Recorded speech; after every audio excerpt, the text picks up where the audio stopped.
Hey guys, welcome to my YouTube channel. Thank you so much for joining us today. If you haven't subscribed, don't forget to do so by clicking on the button right below.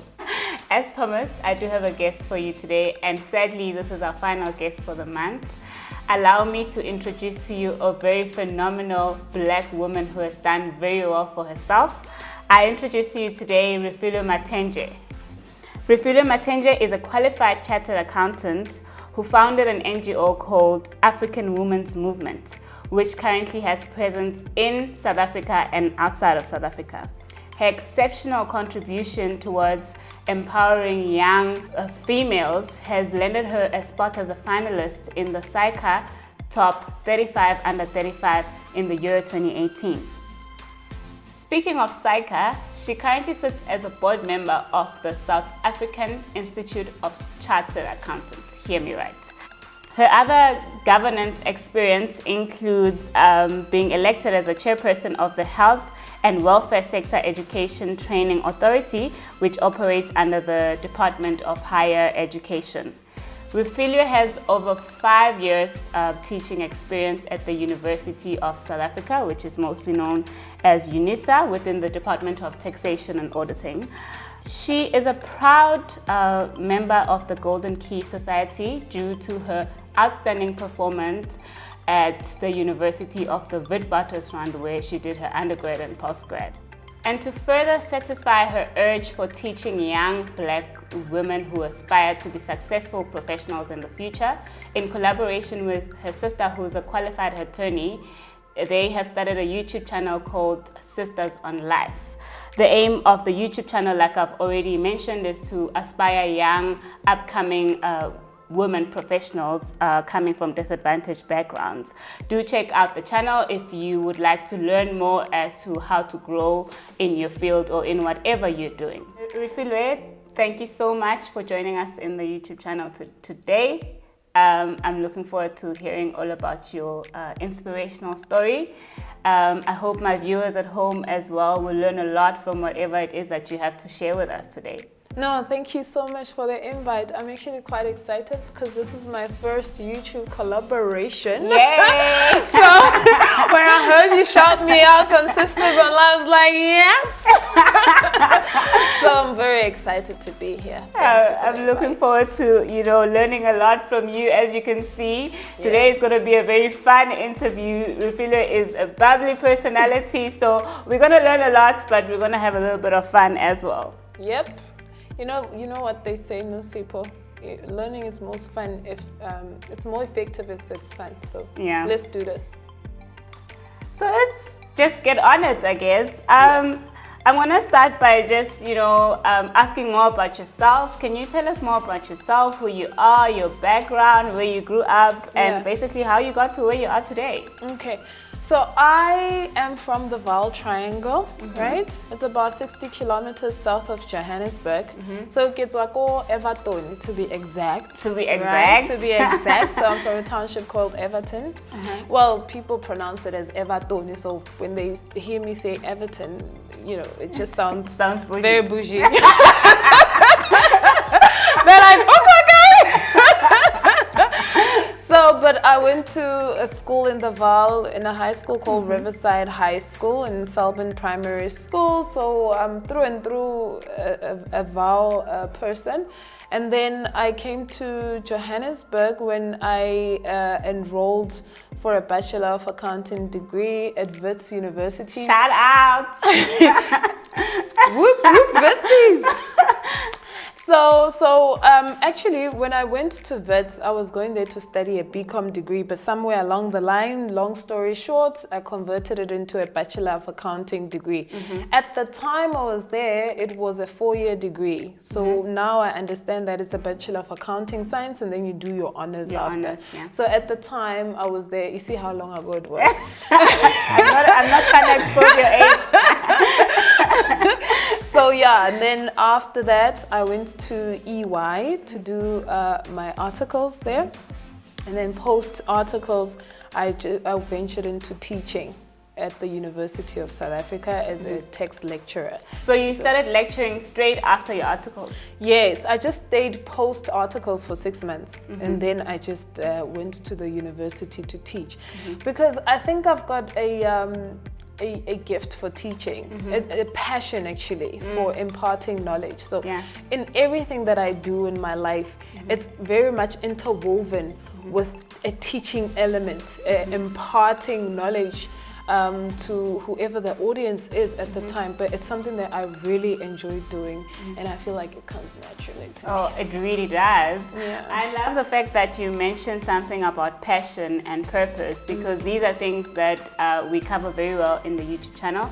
And by coincidence, the past 2 guests that we've had as well have touched very strongly on issues of, doing things because you know you have it in you and you have a purpose for it. Yes, absolutely. I think it becomes a bit easier when you do things that come naturally to you. Because now you don't have to, that feeling when you don't want to get out of bed because you're dreading doing what you're supposed to be doing, but you don't really want to do it. So I tend to shy away from that kind of thing. But it hasn't been easy. It's an acquired, it's an experience thing to learn to say no to things that you don't really like. But if I look at young Refilwe now, and I see the journey that young Refilwe has gone to get here, then I can identify that there were certain instances in my life where I didn't have the courage to do what I really wanted to do. But it comes with experience where you mature even in knowing yourself and what you're good at and what you're not good at, and learning to say no to the things that you're not good at so that you can focus on the things that you're really good at. I love that. Others call it doing a detailed SWOT analysis on yourself, but we'll save that for another day. So Refilwe, you currently sit as a board member of the South African Institute of Chartered Accountants. Yes. And you are obviously a qualified chartered accountant. So I just want to understand, is accounting something that you've always loved? How did you know that accounting was for you? Is this one of the things that were determined very early in your life? Actually, that's a funny story because I just came across accounting by chance. I never did accounting at school. So it was never really a career path that I considered. I didn't even know what a chartered accountant was at the time because my mind was not even thinking there, because I was more of a sciences, biology, maths type of person. So I was always going to go in the health sciences and that kind of career. So in my first year, I actually went to Rhodes University and I registered for a Bachelor of Science. Wow. So in my first year, that is what I did, but I took accounting as just an extra subject. And I fell in love with the subject, and then I changed. Then I registered for a bachelor, so I moved universities and I ended up at Wits University and did the whole CA stream situation. So, oh wow! But that's because. But a funny story about why I chose accounting in my first year is because most of the friends that I'd made in O week, the orientation week, were studying towards the CA qualification. And because I thought they were so cool, I was like, okay, let's add this. Let me add this so that I can socialize. So I ended up jumping ship actually and changing entirely and joined the cool people. You need to admit it. Now that you know, say it. We are cool. No, they're cool. They're cool, guys. They're really cool. So Refilwe, you've spoken about, your love for teaching and empowering where you can. And I want us to also touch a bit on your NGO and, its purpose. We're talking about an NGO that has done very well in the space of, empowering young Black females that aspire to be professionals and those that are professionals already. Can you take us on, the journey of growing your NGO and whether or how it has served its purpose as of today? Okay, so with the NGO, how it started, it was also by accident. I mean, I've always wanted to be rich. Eh? Yeah, because I was like, I've always wanted to be rich. That's one thing I've always known. So when this thing landed on my lap, I was like, hey guys, I don't do free stuff. I'm like, what is this? But I was so obsessed with it. I think the teacher in me was just, you know, gravitated towards the NGO. So our tagline is that we would like to empower emerging women leaders to be able to occupy leadership roles of authority.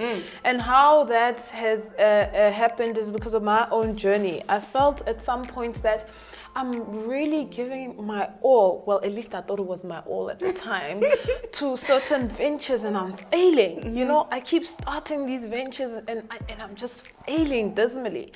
And I was so frustrated to say, what am I doing wrong? And at the time, I was already a CA, and I'm thinking, I thought this thing is supposed to open doors for me and lead me towards the money, right? Where is it? But now there was no money, and I'm like, and then when I touch things, they just fail. I'm like, you know, actually being a CA at the time, I felt like it was the easy part, and now the post, yeah, the post is the most difficult part actually. And then I just happened to meet this one gentleman, and I was just sharing my frustrations, and he said to me, you know, out of all your frustrations, I think I figured out what your problem is.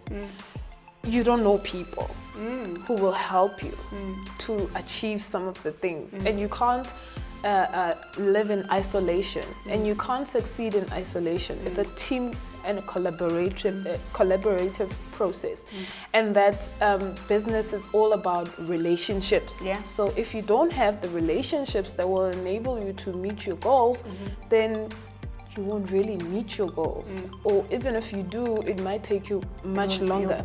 So I think in that conversation, the power of networking was highlighted. I think that light bulb switched on, and I was like, oh my goodness, so this is the secret. And then I started experimenting with it. I started going to a lot of networking events, started meeting people, started purposely putting myself out there, and I could see the results slowly but surely, because it's also a journey there. It's not like you decide you want to network today and then next week you've got this big deal, or you've got this, you're sitting with the CEOs. Right? It's a journey. It takes time. It takes time for people to even trust you, and you know, to build that trust. It's a process. So once I figured that out, I felt like it's my duty to actually pass that message forward to other women, young women who have similar aspirations, and that's the missing piece. Because you know, in university we tend to be taught about the technical aspects of it. That's mainly the focus. Even in articles, it's mainly the focus. Yes, they do try and, you know, have interventions that will assist us even at a social level. But, you know, a child coming from, for example, go Everton, from the township, or in your case, you know, go Mpumalanga, and now you come into this big city, right? The nuances are different. And I think people sometimes tend to believe you need to, when you get there, you'll just assimilate, right? And I found that that's not the case. Sometimes these things you have to be told and be taught, and somebody needs to mention it, and you're like, oh, is that the missing puzzle? Oh, okay. Then you try it out. Overlook it. It's so easy to overlook. Absolutely. So once I saw the value in doing that in my life, I felt like it is my duty then as a young person to also impart that to others. Say, guys, the technical part is just the beginning. There's this whole other world. Other things. Now you need to go out there and, you know, that, because I mean, let's be honest, being a CA as well, it does help a lot, even in that networking, because at least it's a conversation starter of some sort. It's like the foot in the door, but it's not the end and be all. Yeah. You're not even halfway through. There. Yeah. So you're talking things that really want to make me dance right now, because I'm very passionate about the things that you've mentioned now. There's a few things that I'm picking up that I just want to highlight, especially to our viewers who are mostly young people aspiring to be maybe professionals or young entrepreneurs. The first thing is that networking is key. Yes. If we haven't started doing this, and I think this is one very important thing that I learned from my very first encounters with you, that your way to a successful life is through your network. So evaluate your networks today and check how far you are. If you don't think you've done enough, start working on it and investing on your networks today.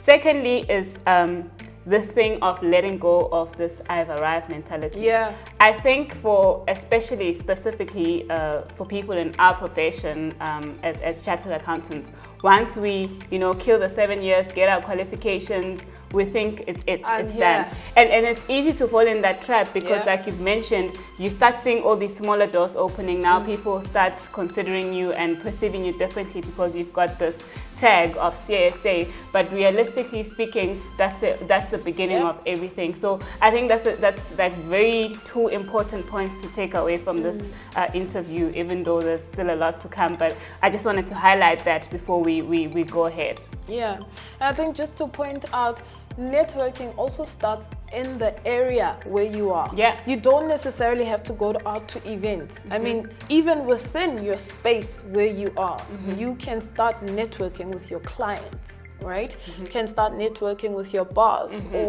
so networking is a very diverse term, and it's not just limited. It's not an event. Yeah. It's a process. It's a lifestyle. It's a lifestyle. It's a lifestyle. I like that. So, Refilwe, as you know, I invited you to the YouTube channel today in celebration of Youth Month, just, for people to be inspired through your journey. And right now, I'd like to just ask you, what is it that you'd like to say to any young person out there from anywhere in the country that is watching this video right now? What piece of advice would you share with them?